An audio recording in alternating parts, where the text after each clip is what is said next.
না আমাদের ঋষিগণ 7 পাকের ব্যবস্থা করলেন। এর সঙ্গে একটা ম্যাথমেটিক্সের থিওরি আছে। ম্যাথমেটিক্স, যারা ম্যাথমেটিক্স নিয়ে পড়াশোনা করছেন তারা জানেন এটার সঙ্গে একটা থিওরি আছে। থিওরিটা কি? 360 কে 7 দ্বারা ভাগ করা যায় না, এই জন্য 7 সংখ্যাটাকে ঋষিগণ প্রাধান্য দিলেন। 8 পাকের প্রাধান্য দিলেন না, 9 পাক প্রাধান্য দিলেন না, 6 পাক প্রাধান্য দিলেন না, 7 পাকটাকে প্রাধান্য দিলেন। অর্থাৎ কুঞ্জুর স্ট্রাকচারটার সঙ্গে 7 সংখ্যার একটা মিল আছে। যেমন 18 সংখ্যার একটা আমাদের শাস্ত্রে প্রয়োজন আছে, 18 সংখ্যার একটা মাহাত্ম্য আছে। 108 সংখ্যার যেমন একটা মাহাত্ম্য আছে আমাদের শাস্ত্রে। 78 শত মানে 108। কোন বাবাজি মহারাজদের নামের পূর্বে দেখবে 108 লেখা হয়, হয় কি হয় না? 108 এটার যেমন একটা মাহাত্ম্য আছে। ওই কুঞ্জু মণ্ডপে এটার স্ট্রাকচারের সঙ্গে 7 সংখ্যাটার একটা প্রাধান্য আছে। এবং কুঞ্জু যে আপনি নির্মাণ করবেন সেখানে একটা মাপ ঝুঁকের প্রয়োজন আছে। আজকে তো কমিউনিটি সেন্টারে যে যেভাবে পারে কুঞ্জ বানায়, কিন্তু না, এগুলো জিজ্ঞেস করবেন আপনাদের পূর্বপুরুষদের। তারাও যখন কুঞ্জ নির্মাণ করতেন তার সঙ্গে একটা নির্মাণ শৈলীর ব্যাপার আছে, তার সঙ্গে একটা বিশেষ তত্ত্ব নিহিত আছে। এই তত্ত্বগুলো আমাদের সমাজে বড় প্রয়োজন, বড় জানা প্রয়োজন। তত্ত্বগুলোর তত্ত্ব জানলে ত্যাক্তা দেহম পুনর্জন্ম নয়েতি মামেতি সর্জন।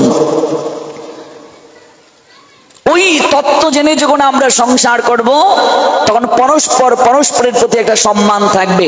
এজন্য স্বামী স্ত্রীর যে সম্পর্কটা, বন্ধুত্বের সম্পর্ক নিশ্চয়ই তো থাকবে, মধুর রসে বন্ধুত্ব থাকে, কিন্তু স্বামী স্ত্রীর সম্পর্কটা যে বিবাহের পরে আজকে আমি তুমি ফ্রেন্ড এরকম নয়। এরকম হচ্ছে বলে আজকে স্ত্রী স্বামীর গায়ে হাত তুলছে, সম্মান করছে না। স্বামী স্ত্রীর গায়ে হাত তুলছে, স্ত্রী ঘুম থেকে উঠে স্বামীকে প্রণাম দেবে। নারায়ণ স্বরূপ তিনি, অন্তর থেকে স্বামী ও স্ত্রীকে প্রণাম দেবে। লক্ষ্মী স্বরূপিনী তিনি। মনে রাখবে, স্যাক্রিফাইস ছাড়া সংসার টিকে না। আজকাল স্যাক্রিফাইসটা দরকার, ব্যালেন্স দরকার। স্ত্রী স্ত্রীর জায়গায় স্যাক্রিফাইস, শাশুড়ি শাশুড়ির জায়গায় স্যাক্রিফাইস, নইলে শাকের করাতের মতো সমাজে ওই এসপি পলাশের মতো আত্মহত্যার পথ বেছে নিতে হবে। এই দিকটা প্রসঙ্গে এসেছে, আমি সমাজে এই মেসেজটা দিয়ে যাচ্ছি, আমরা যেন আমাদের এই দিকটাকে দুটি সম্পর্কে শ্রেষ্ঠ। একজন মধুর রসে স্ত্রী শ্রেষ্ঠ, এখানে মায়ের স্থান নাই। মা বাৎসল্যে শ্রেষ্ঠ, এখানে স্ত্রীর স্থান নাই। মা মায়ের জায়গায় শ্রেষ্ঠ, স্ত্রী স্ত্রীর জায়গায় শ্রেষ্ঠ। ব্যালেন্সটা জীবনে খুবই প্রয়োজন। সনাতন গোস্বামী পাদ নীলাচলের উদ্দেশ্যে যাত্রা করলেন। আত্মহত্যার প্রসঙ্গ যেহেতু এসেই গেছে, একটু জেনে যান শাস্ত্র থেকে। যখন চলে এলেন নীলাচল ধামে, পথে তিনি জল গ্রহণ করলেন। বিভিন্ন পচা ডুবার জল। 500 বছর আগে এত বিশুদ্ধ জলের ব্যবস্থা ছিল না, নলকূপ ছিল না, বিশুদ্ধ জলের বড় অভাব ছিল। তাছাড়া বৃন্দাবন থেকে নীলাচলের সে তো অনেক পথ, পায়ে হেঁটে যাওয়ার পরিবেশ ছিল তদানীন্তন সময়ে। কোনো উন্নত যোগাযোগ ব্যবস্থা ছিল না। এখন তো পুরীতে ট্রেনে উঠলেই পুরীতে যাওয়া যায়, তখন এই সিস্টেমটা ছিল না। আমি যখনকার সময়ের কথা আপনাদেরকে শোনাচ্ছি সেটা 500 বছর আগের কথা। সরগোস্বামী পাদের অন্যতম গোস্বামী সনাতন গোস্বামী পাদ, তার মন বড় আকুল, মন বিচলিত হয়ে উঠেছে মহাপ্রভুকে দর্শনের জন্য। তাই নীলাচলের উদ্দেশ্যে তিনি যাত্রা করলেন। পথে ডুবার জল গ্রহণ করার কারণে তার সারা শরীরে ফুসকা হয়েছে, কুশপাসরা দেখা দিয়েছে এবং সেখান থেকে পুজ হয়ে গেছে। নীলাচলে প্রবেশ করে মহাপ্রভুকে প্রণাম দিতে সনাতন গোস্বামী পাদ যখন গেলেন, গৌরহরি আসন থেকে আনন্দে আপ্লুত হয়ে কেঁদে কেঁদে বললেন, সনাতন, এত কাল পরে বুঝি আমার কথা মনে পড়লো, এলে? তোমার অদর্শনে আমার যে বড় বিরহ হয়, যন্ত্রণা হয়, আমি যে বড় কষ্ট পাই, এত কাল পরে তুমি এলে। এই বলে গৌরহরি গিয়ে সনাতন গোস্বামী পাদকে প্রেমালিঙ্গন দিলেন, জড়িয়ে ধরলেন। বড় সুখ পাই তোমাকে আলিঙ্গন করে। প্রভু কহে তোমা স্পর্শী পবিত্র হইতে। সনাতনকে কত ঊর্ধ্বে স্থান দিয়েছেন, একজন বৈষ্ণবের স্থান দেখুন কত ঊর্ধ্বে। মহাপ্রভু বললেন, তোমাকে যে আমি স্পর্শ করি আমি নিজে পবিত্র হওয়ার জন্য। ভগবান বলছেন, প্রভু কহে তোমা স্পর্শী পবিত্র হইতে, এগুলো গ্রন্থের কথা। আলিঙ্গন দিলেন, তোমায় স্পর্শ করছি, দর্শনে পবিত্র করো এই তোমার গুণ। সাধুকে দর্শন করলে কৃপা হয়, সাধু স্পর্শে কৃপা হয়। দর্শনে যায় মনের ময়লা, পরশে হয় প্রেম তরঙ্গ। স্পর্শের মাধ্যমে, আলিঙ্গনের মাধ্যমে প্রেম লাভ হয়, পরশে হয় প্রেম তরঙ্গ। আর দর্শনে মনের ময়লা যায়। দর্শনে পবিত্র করো এই তোমার গুণ, নরোত্তম দাস ঠাকুর জানালেন। আর পরশে প্রেম তরঙ্গ, প্রেম লাভ হয়। প্রেমালিঙ্গন প্রদান করলেন, এমন ভাবে প্রেমালিঙ্গন প্রদান করলেন, সারা গায়ে তো কুশপাসরা। সকল ভক্তদের মাঝে জগদানন্দ পণ্ডিত মহাপ্রভুর সঙ্গে ঐশ্বর্য মিশ্রিত মাধুর্যের রস তিনি আস্বাদন করেন। তিনি দ্বারকায় ছিলেন সত্যভামা দেবী, তিনি বিষয়টিকে গ্রহণ করতে পারছেন না যে সনাতনের গায়ে কুশপাসরা হয়েছে। এমন ভাবে সে আলিঙ্গন দিচ্ছেন প্রভু তাকে, যদি কুশপাসরাটা প্রভুর গায়ে যায়। মহাপ্রভু ভগবান, কিন্তু দেখুন এখানে ভালোবাসাটা কত কত সমৃদ্ধ, কত শ্রেষ্ঠ। প্রীতি যেখানে গভীর, সেখানে ভগবত তার স্থান থাকে না। জগদানন্দ পণ্ডিত নিবৃতে সনাতনকে ডাকলেন, ডেকে বলছেন, এই যে তোমার গায়ে কুশপাসরা হয়েছে, তুমি এগুলো নিয়ে এসেছো। মহাপ্রভু যতবার তোমায় দেখেন ভাবে আবিষ্ট হয়ে তোমায় আলিঙ্গন দেন, তোমার আলিঙ্গনে প্রভুর বড় সুখ হয়। কিন্তু তোমার এই গায়ের কুশপাসরা যদি প্রভুর গায়ে যায়, তুমি নিজেকে ক্ষমা করতে পারবে না? আমরা তোমাকে গ্রহণ করতে পারবো। তাই আমি বলছি, তুমি আগামীকালই নীলাচল ছেড়ে বৃন্দাবনে চলে যাও। কত কষ্ট করে সে বৃন্দাবনে এলো, নীলাচল ছেড়ে আবার সে বৃন্দাবনে চলে যাবে।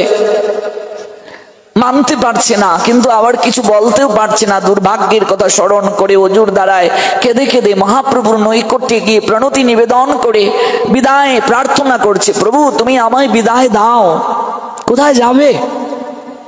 সবে তো এলে, কোথায় যাবে সনাতন? প্রভু আমি বৃন্দাবনে চলে যাব। বলো কি? সবে মাত্র এলে, একদিন হলো, সামনে রথযাত্রা, থাকো, প্রভুর রথযাত্রা উপভোগ করো, আনন্দ করো, প্রসাদ পাও, চলে যাবে কেন?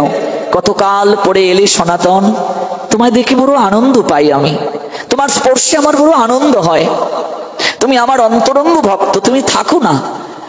কথাটা শোনার সঙ্গে সঙ্গে সনাতনের চোখ বেয়ে ছটছট করে জল পড়তে শুরু করলো। দেখবেন আগুন যখন একটু নিবু নিবু করছে, একটু বাতাস যখন লাগে, তখন কি হয় মা? আবার ধাউ ধাউ করে জ্বলে না? আপনার দুঃখ ভেতরে কেউ যদি একটু সান্ত্বনা দেয়, একটু মায়া ভরে যদি আপনাকে কেউ কিছু বলে, তখন দেখবে ধাউ ধাউ করে ভেতরটা উঠে, নয়ন থেকে ঝরঝর করে জল পড়তে শুরু করে।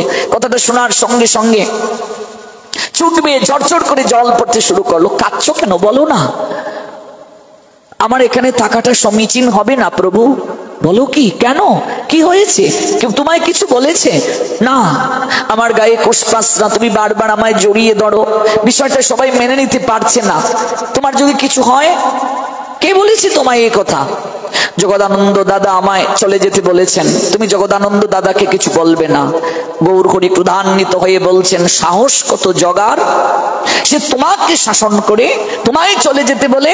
কোথায় জগদানন্দ? ডাকো, আমি ইচ্ছে করে তাকে শাসন করব। চরণে লুটিয়ে পড়ে সনাতন বলছেন, প্রভু জগদানন্দ দাদাকে তুমি কিচ্ছু বলবে না। কোথায় জগা? এদিকে আয়, তোর সাহস কত বড়, তুই সনাতনকে আমার নিকট থেকে চলে যেতে বলছিস?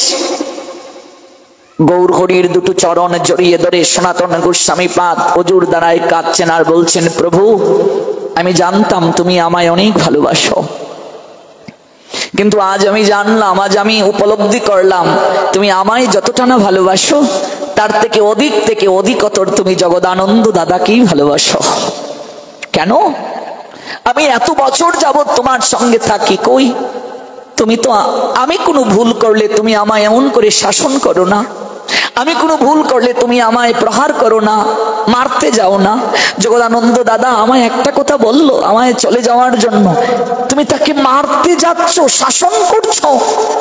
তুমি আমায় ভালোবাসো বটে, কিন্তু আমার থেকে তুমি জগদানন্দ দাদাকেই বেশি ভালোবাসো। কে কাকে শাসন করে? যার উপর অধিকার সবচেয়ে বেশি থাকে, অধিকার সবচেয়ে বেশি আমার থেকে জগদানন্দ দাদার, এই জন্য তুমি তাকে মারতে যাচ্ছ। চরণ দুটো জড়িয়ে ধরে কাঁদছেন সনাতন। না সনাতন, জগদানন্দকে আমি ভালোবাসি বটে, কিন্তু সে মহতের মর্যাদা লঙ্ঘন করতে পারে না। মহতের স্বভাব কি? মর্যাদা প্রদান করা। মর্যাদা লঙ্ঘিলে হয় নরকে গমন। মর্যাদা লঙ্ঘন করা উচিত নয়। এই দেহকে বিচার করে বৈষ্ণবতা বিচার করতে নেই। দেহটা প্রকৃতির প্রদত্ত খাঁচা। দেহ যতদিন থাকবে রোগ হবে, ব্যাধি হবে, যন্ত্রণা হবে। দেহকে বিচার করে বৈষ্ণবতা বিচার করতে নেই। আজ আমি যদি তাকে শাসন না করি, পরবর্তী বৈষ্ণব সমাজ এটাকে অনুসরণ করবে। জগদানন্দ দাদাকে শাসন করলেন গৌরহরি। আমাদের প্রসঙ্গটা কি? আত্মহত্যা মহাপাপ। কেউ যদি আত্মহত্যা করে তার আত্মা কোথাও স্থান পায় না, পরিভ্রমণ করতে থাকে, কোথাও তার ঠাঁই হয় না। প্রকৃতির বিধান অনুযায়ী যে দেহের নিপাত হয় না, এর আগে যদি কেউ দেহ ত্যাগ করতে চায়, কোথাও তার আশ্রয় সম্ভব নয়। সনাতন রয়ে গেলেন, কিন্তু সারা শরীরে এত জ্বালাতন, তাই স্থির করলেন আমি আর দেহ রাখবো না। রথের চাকার নিচে আমি নিজেকে উৎসর্গ করে প্রাণ ত্যাগ করবো, আত্মহত্যা আমি করব। শরীরে এত যন্ত্রণা, আমি আর বাঁচতে চাই না। গৌরহরিকে প্রণাম দিল। কোথাও যাচ্ছ নাকি সনাতন? প্রভুকে কিছু বলেননি। অন্তর্যামী গৌরহরি সব জানেন। প্রণাম দিয়ে অজুর দ্বারাই কাঁদছেন। মনে মনে সনাতন বলছেন, জীবন প্রায় শেষ হয়ে যাওয়ার উপক্রম হলো, আজও সাধন হলো না, ভজন হলো না। যে জন্য এই দেহ প্রাপ্ত হলাম, কিছুই লাভ হলো না। প্রধানমন্ত্রীর দপ্তর ছেড়ে, যেদিন রূপার সনাতন একজন অর্থমন্ত্রীর দপ্তরে ছিলেন, আরেকজন প্রধানমন্ত্রীর দপ্তরে ছিলেন 500 বছর আগে হুসেন শাহের আমলে। গৌরহরির নামকে হৃদয়ে লালন করে প্রেমে আপ্লুত হয়ে সংসার তেজিয়া যেদিন সর্বপ্রথম গৌরাঙ্গ সুন্দরের সামনে এসে দাঁড়ালেন, এখনো সেই লীলাটা চোখের মাঝে জল জল করে ভাসছে সনাতনের। গৌরহরিকে কিছু বলতেও পারছেন না। প্রথম সাক্ষাতের কথা তার স্মরণ হচ্ছে। রথের চক্রে গিয়ে তিনি প্রাণ ত্যাগ করবেন। শরীরের যাতনা, কুষ্পাশ্রা এমন ভাবে হয়েছে, সারা শরীর পচে গেছে। ছুটলেন রথের চাকার নিচে। রথযাত্রায় তিনি পড়ে যাবেন। আপনারা জানেন কোটি কোটি ভক্তের সমাগম হয় নীলাচলে রথযাত্রা উৎসবে। কেউ যদি নিচে পড়ে যায়, পায়ের নিচে পিষেই মারা যায়। এই কুম্ভে কত লোক মারা গেল।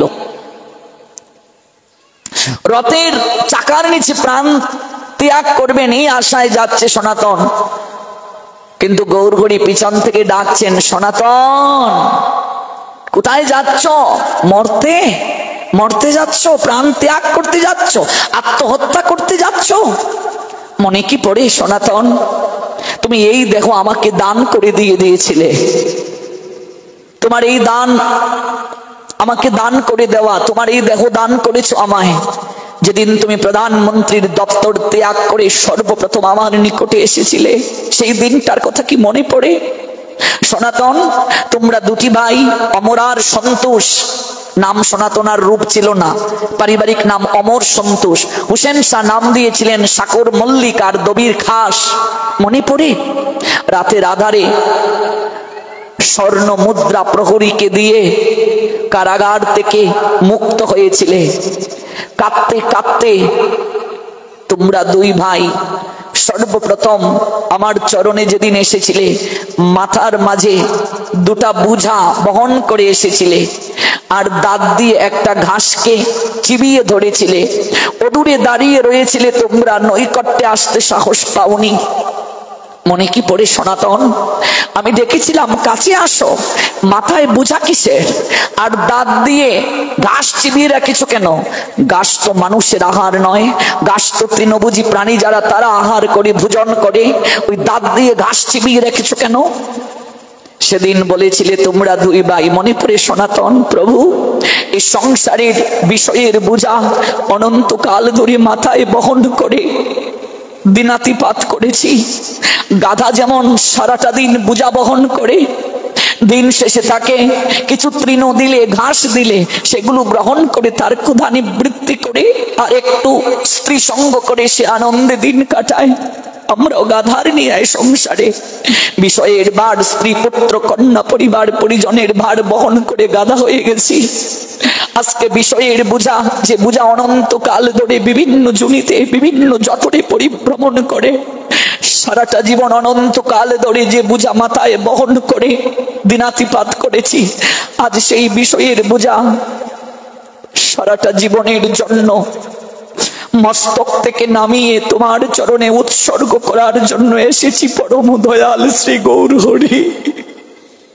বিষয়ের বোঝা মাথায় বহন করে অনন্তকাল ছিলাম আমার আমার করে আমিত্বের আহাজারিতে মগ্ন হয়ে এই জীবন কাটিয়ে দিলাম। একটিবারও গৌর গোবিন্দ রসে নিজেকে আস্বাদন করাতে পারলাম না। হা গৌর প্রাণ গৌর বলে একটিবারও নয়ন নীরে ভাসতে পারলাম না। রাধিকা গোবিন্দ বলে কবে কাঁদিব উচ্চেশ্বরে, এই দিনটা আমার হলো না। কবে ভিজিবে সকল অঙ্গ নয়নের নীরে, কবে সংসার থেকে একটু দূরে সরে গিয়ে অপ্রাকৃত প্রেম রসে জীবনকে স্নাত করতে পারলাম না। সারাটা জীবন রঙ্গ রসে কাটিয়ে জীবনের বেলা পূর্ব গগন থেকে পশ্চিমে গগনে ঢলে পড়ার উপক্রম করালাম। আজ সারা জীবনের জন্য মুক্ত হতে এসেছি গৌর হরি।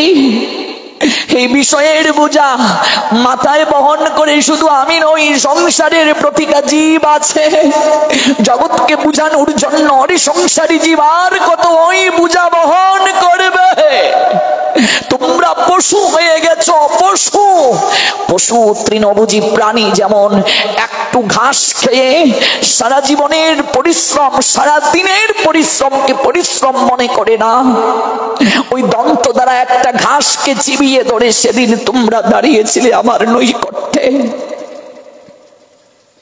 চরণে সেই দুটো মাথায় যে বোঝা বস্তা বহন করে এনেছিলে, চরণে অর্পণ করে কেঁদে কেঁদে বলেছিলে প্রধানমন্ত্রীর দপ্তর ছেড়ে এসেছি গৌরাঙ্গ সুন্দর, তোমার নামে তোমার প্রেমে আকুল হয়ে। একবার বলো না কবে কবে মধুময় শ্রী বৃন্দাবনে হা রাধে শ্রী রাধে বলে লুটিয়ে পড়ব।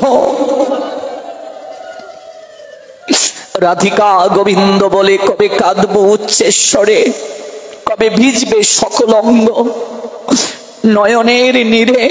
বিপিনে বিনোদ খেলা, সঙ্গেতে রাখালের মেলা, কবে তাদেরও চরণের ধুলা মাখিব গো।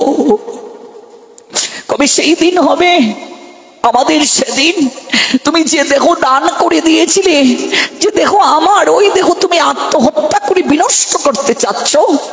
সনাতন, আত্মহত্যায় কৃষ্ণ মিলে না, আত্মহত্যায় কৃষ্ণ প্রাপ্তি হয় না। ভজন করার জন্য মনুষ্য দেহ প্রাপ্তি। ওই দেহ গৌর গোবিন্দের ভজন ব্যতীত যে কাটিয়ে দেয় তার কোথাও ঠাঁই হয় না, কোথাও স্থান হয় না। মানুষের জগতে যেমন আগমন আছে, মানুষের গমন আছে, জন্ম যেমন আছে, মৃত্যু আছে, প্রবেশ যেমন আছে, প্রস্থান আছে, কিন্তু সেটা প্রকৃতির বিধান অনুযায়ী, কর্মানুযায়ী।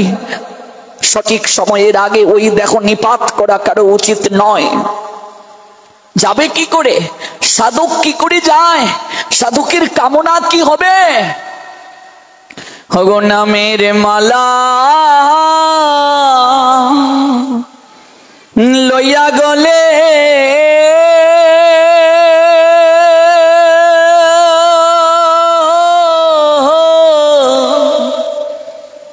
আমি ভাসি যেন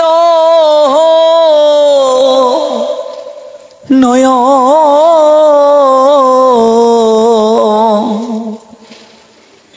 নয়নে জলে গো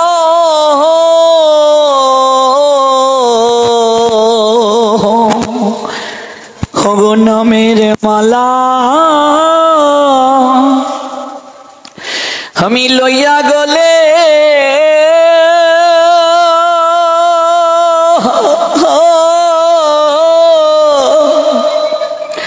আমি ভাসি যেন নয়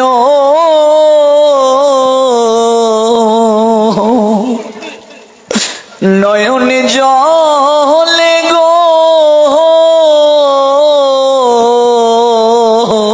নামের মালা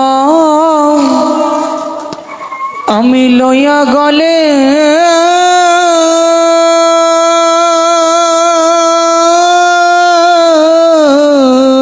কৃষ্ণদাস প্রার্থনা করছেন, ভাসি যেন নয়ন, হে গুরুদেব নয়ন জলে। হে গৌর হরি, বলো না আমার কবে সেদিন হবে, কবে নামের মালা গলে নিয়ে আমি নয়নের জলে ভাসতে পারবো। ওগো নামের মালা আমি লইয়া গলে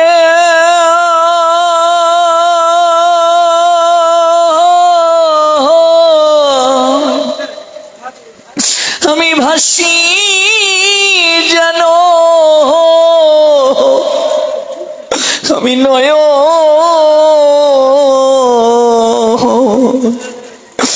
নয়নে জলে গো,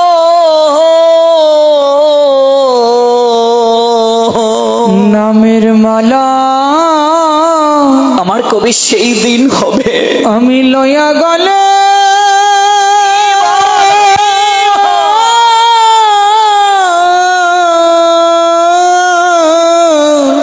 আমি কবে নয়নের জলে ভাসব, ভাসি যেন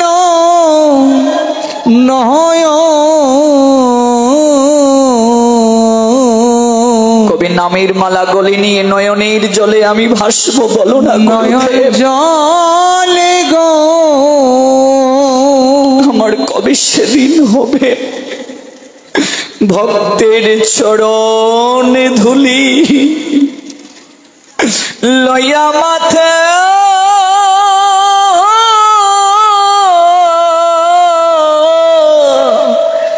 আমি করি যেন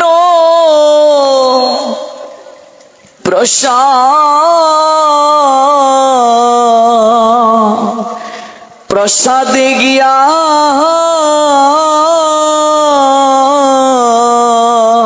ভক্তের চরণ দলি আমি লইয়া মাথা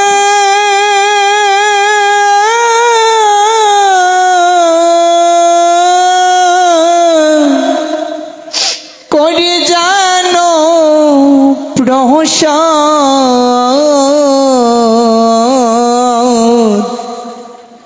প্রসাদ জ্ঞান গো।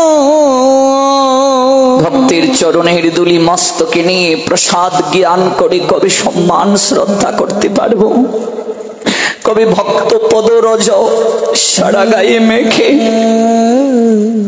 হা গোবিন্দ প্রাণ গোবিন্দ বলে আমার এই দেহ পিঞ্জিরা থেকে কবে প্রাণ পাখিটা উড়াল দেবে।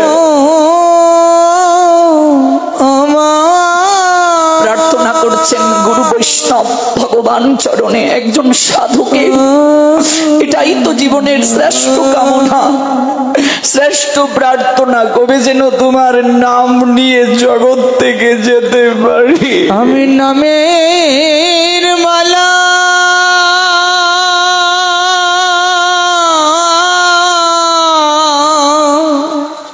জানিয়ে যাও মা, প্রার্থনা ভাগবত চরণে এই প্রার্থনা পৌঁছে যাবে।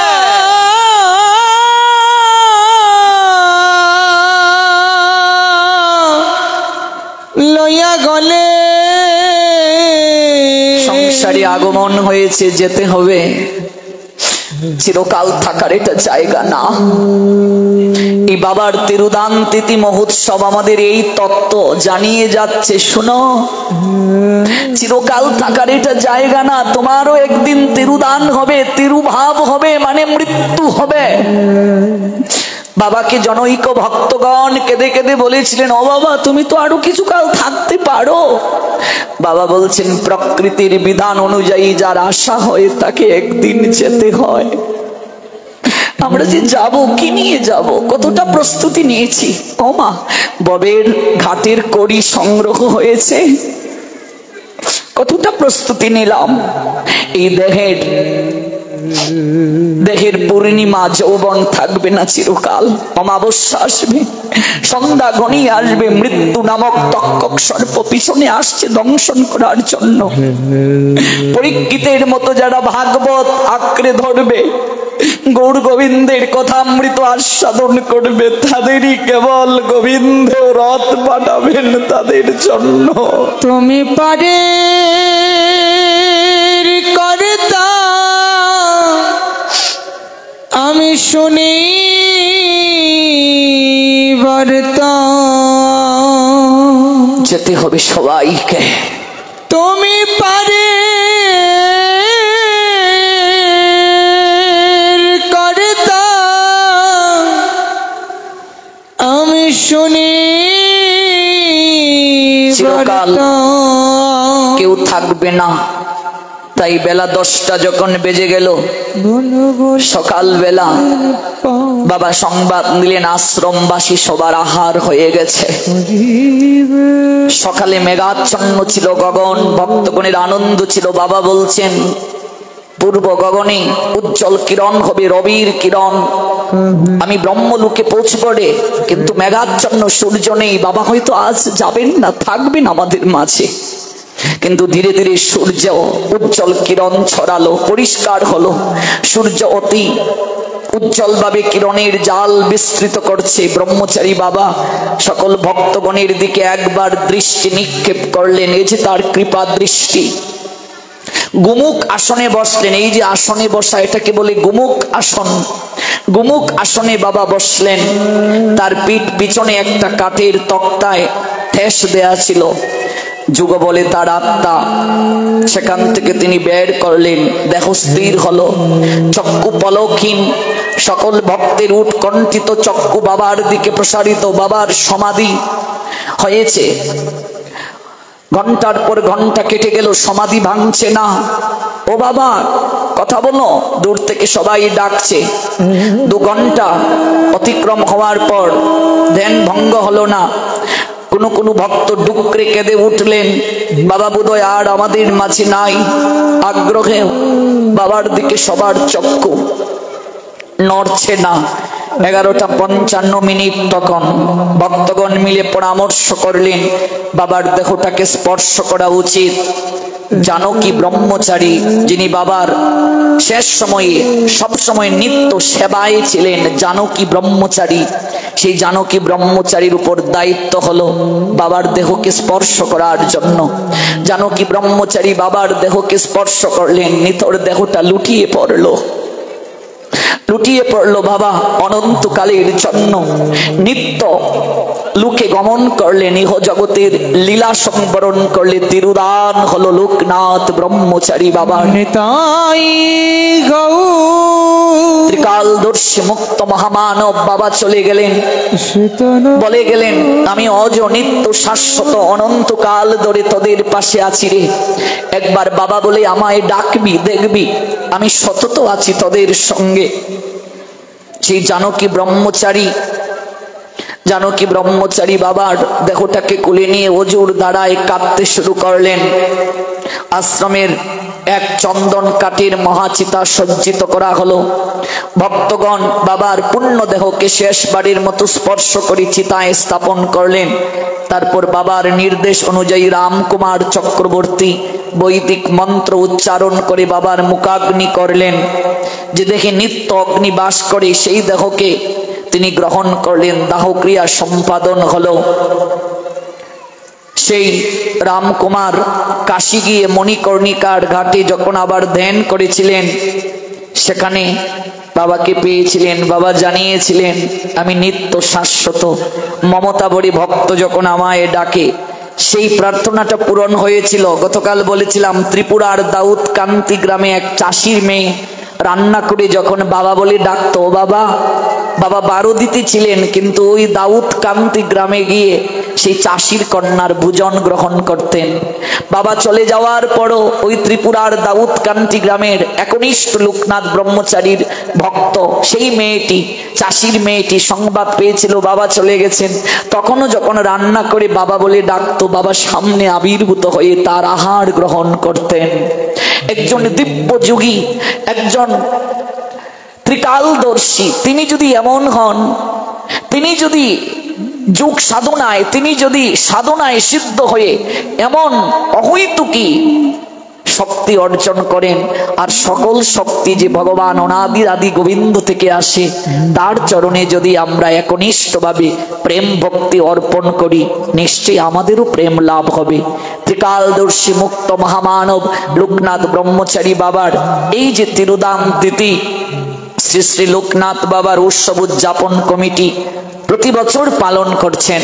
এই তিরুদান উৎসব আমাদের চিত্তে, আমাদেরকেও যে একদিন যেতে হবে, এই তত্ত্বটা জাগ্রত করুক শ্রদ্ধাস্পদে সুদ্দীপুরায় এবং সুব্রত বণিক শুভ মহোদয় সহ কমিটির সকল ভক্তবৃন্দ, এবং এই অনুষ্ঠানের পশ্চাতে যারা কায়িক শ্রম, আর্থিক শ্রম, মানসিক শ্রম দিয়েছেন, এই অনুষ্ঠানকে সাফল্যমণ্ডিত করছেন। দুর্যোগপূর্ণ আবহাওয়ার কারণে যদিও একটু ভক্তবৃন্দের সংখ্যা কম, কিন্তু আমরা যারা এসেছি যেন বাবার অহৈতুকী কৃপা লাভ করতে পারি। যারা আসেন নাই তাদের উপরও যেন বাবার অহৈতুকী কৃপা হয়। বাবার অহৈতুকী কৃপায় আমরা সবাই যেন গোবিন্দ কৃপা লাভ করতে পারি। নিতাই গো সীতানাথ প্রেমানন্দে হরি